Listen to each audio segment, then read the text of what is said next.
जय हिंद दोस्तों। आज की वीडियो में हम आपको बताएंगे अर्धवार्षिक परीक्षा सत्र 2022-23 कक्षा 11वीं हिंदी का पेपर। दोस्तों आपका जो हिंदी का पेपर होने वाला बिल्कुल दोस्तों यही पेपर आपकी अर्धवार्षिक परीक्षा में आने वाला है। तो यहाँ पर देख लीजिए दोस्तों, इस पेपर का पूर्णांक होने वाला 80 अंकों का और दोस्तों इस पेपर का समय होने वाला 3 घंटे का। दोस्तों सबसे पहले आपको यहाँ पर कुछ निर्देश दिए हुए, इस निर्देश को आपको अच्छे से पढ़ लेना है। आपका यहाँ पर पहला क्वेश्चन पूछा है प्रश्न 1, निम्नलिखित अपठित गद्यांश को पढ़कर दिए गए प्रश्नोत्तर दो। दोस्तों आपको यहाँ पर एक अपठित गद्यांश दिया हुआ है, इस गद्यांश को आप ऊपर से लेकर नीचे तक अच्छे से पढ़ लीजिए। इसको पढ़ने के बाद दोस्तों आपके यहाँ पर पहला क्वेश्चन पूछा है मनुष्य की सहज प्रवृत्ति कैसी है। तो इसका आंसर आपको कहाँ से मिलेगा, तो मैं आपको इसका आंसर बता देता हूँ। दोस्तों इसका आंसर आपको यहाँ से लेकर यहाँ तक इसका आंसर मिल जाएगा, ठीक है, पहले क्वेश्चन का।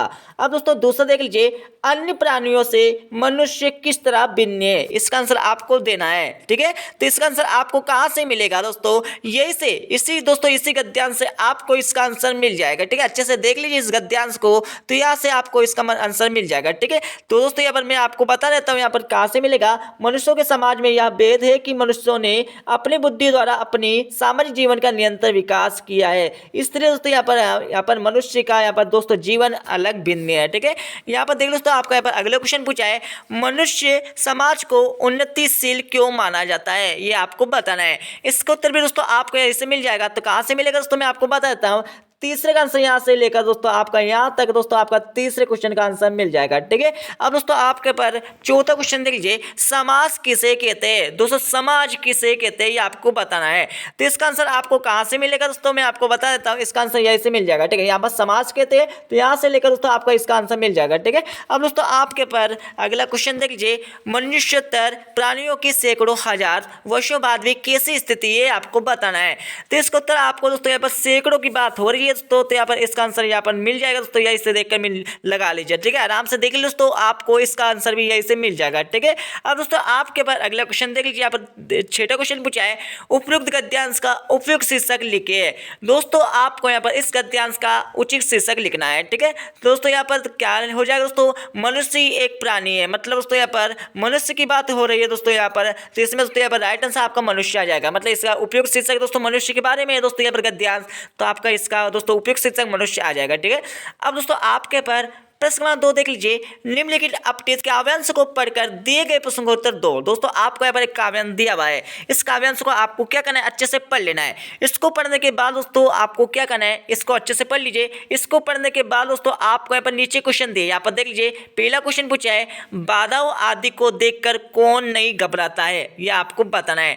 दोस्तों इसका आंसर आपको ऐसे मिल जाएगा, ठीक है, यही से मिल जाएगा दोस्तों। आपको यहाँ पर देख लीजिए, देखकर बाधा विविध बहुविघ्न घबराते नहीं। दोस्तों यहाँ पर देख लीजिए, मतलब दोस्तों यहाँ पर यहाँ से लेकर दोस्तों यहाँ पर इसका आंसर मिल जाएगा, ठीक है। अब दोस्तों आपके पर अगला क्वेश्चन देख लीजिए, यहाँ पर पूछा है दूसरा क्वेश्चन, भाग्य और कठिन काम के प्रति कर्मवीर की क्या स्थिति रहती है, ये आपको बताना है।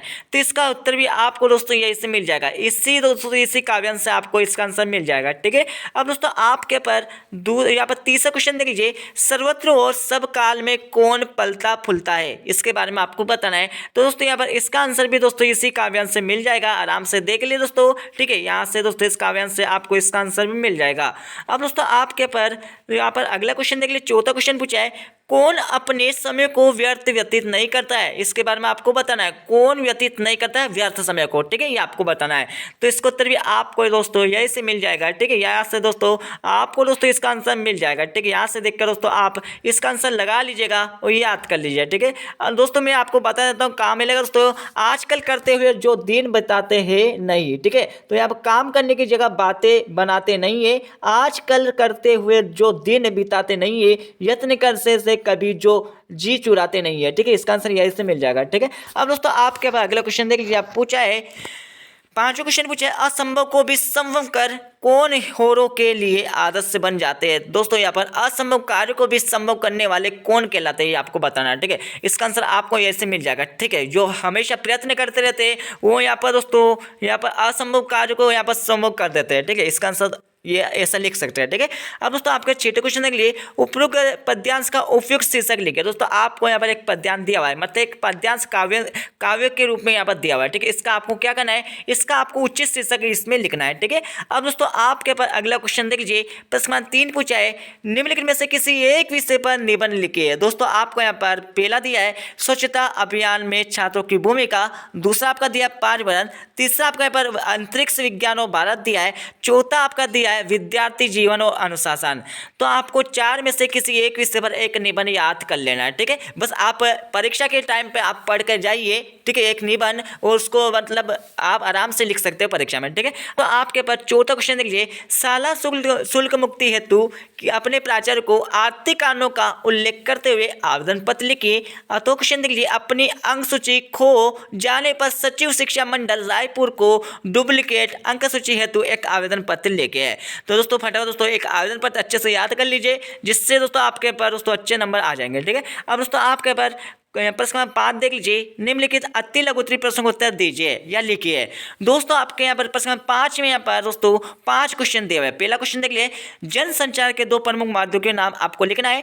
दूसरा क्वेश्चन देख लीजिए, संपादन के प्रमुख सिद्धांतों को लिखे, ठीक है। तीसरा क्वेश्चन देख लीजिए, अंग्रेजी में प्रकाशित होने वाले 2 दैनिक समाचार पत्रों के नाम आपको लिखना है इस क्वेश्चन में। चौथा क्वेश्चन देख लीजिए, भारत में पहला छापाखाना कब और कहाँ खुला, इसके बारे में आपको बताना है। पांचवा क्वेश्चन देख लीजिए, नमक का दारोगा रचना किस विधा का प्रतिनिधित्व करती है, ये आपको बताना है। अब दोस्तों आपके पास प्रश्न 6 देख लीजिए, यहाँ पर पूछा है मानव शरीर का निर्माण किन 5 तत्वों से हुआ है। तो आपको क्या करना है दोस्तों, उन तत्वों के नाम लिखना है, जैसे जल, अग्नि, आकाश, वायु वगैरह वगैरह, ठीक है। ये आपको नाम लिखना होगा, ठीक है, इस क्वेश्चन में। अब दोस्तों आपके प्रश्न 7 देख लीजिए, पिता कवि को सोने पर सुहागा क्यों कहते हैं। पिता कवि को सोने पर सुहागा मतलब दोस्तों इसका मतलब क्या है दोस्तों, इसका मतलब आपको नीचे कमेंट बॉक्स में कमेंट करना है, ठीक है। सोने पर सुहागा का अर्थ क्या होता है ये आपको बताना है, ठीक है। अब दोस्तों आपके पास 8 क्वेश्चन देख लीजिए, निम्नलिखित काव्यांश को यहाँ पर ध्यान से पढ़िए और प्रश्न उत्तर लिखिए। दोस्तों आपको यहाँ पर काव्यांश दिया हुआ है, काव्यांश को अच्छे से पढ़ लीजिए, क्योंकि दोस्तों ये फ्री के नंबर, कुछ भी इसमें याद करने की जरूरत नहीं है आपको, ठीक है। इस काव्यांश को आप अच्छे से पढ़ लीजिए। इसको पढ़ने के बाद दोस्तों आपको यहाँ पर 3 क्वेश्चन पूछे। पहला क्वेश्चन देख लीजिए, रात्रिकालीन प्राकृतिक सौंदर्य को अपने शब्दों में लिखे। रात्रिकालीन प्राकृतिक सौंदर्य को आपको अपने शब्दों में लिखना है इस क्वेश्चन में। दूसरा क्वेश्चन देख लीजिए, जगत का स्वामी कौन है, वह कैसे आता है। जगत का स्वामी कौन है, वह कैसे आता है, इसके बारे में आपको बताना है, ठीक है। अब दोस्तों आपके यहाँ पर तीसरा क्वेश्चन देखिए, उपरोक्त काव्यांश किस काव्य से उद्गत है, इसके रचनाकार कौन है। मतलब दोस्तों आपको इस क्वेश्चन में, तीसरे क्वेश्चन में आपको क्या करना है, उपरोक्त काव्यांश किस काव्य से उद्गत है, किस काव्य से लिया गया है, ये आपको बताना है।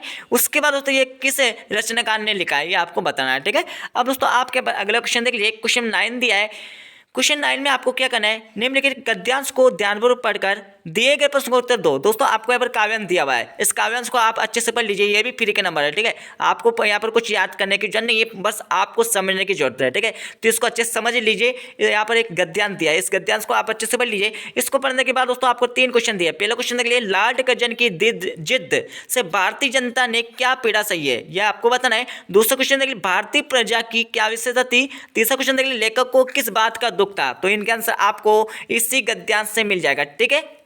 अब दोस्तों हम चलते हैं अगले क्वेश्चन पर। यहाँ पर क्वेश्चन 10 देख लीजिए, अपने विद्यालय के वार्षिक उत्सव पर एक प्रतिवेदन तैयार कीजिए। इसमें आपको एक प्रतिवेदन तैयार करना है, ठीक है। तो सबसे पहले आपको एक प्रतिवेदन लिखना सीख जाइए आपकी बुक से देखकर, ठीक है। अब दोस्तों आपके पास 11 और क्वेश्चन देख लीजिए, निम्नलिखित काव्यांश का काव्य सौंदर्य विशेषता लिखिए। दोस्तों आपको यहाँ पर क्या करना है, इस क्वेश्चन में काव्य सौंदर्य विशेषता लिखना आपको, ठीक है। विशेषता इसमें लिखना है, ठीक है, इस काव्यांश के, ठीक है।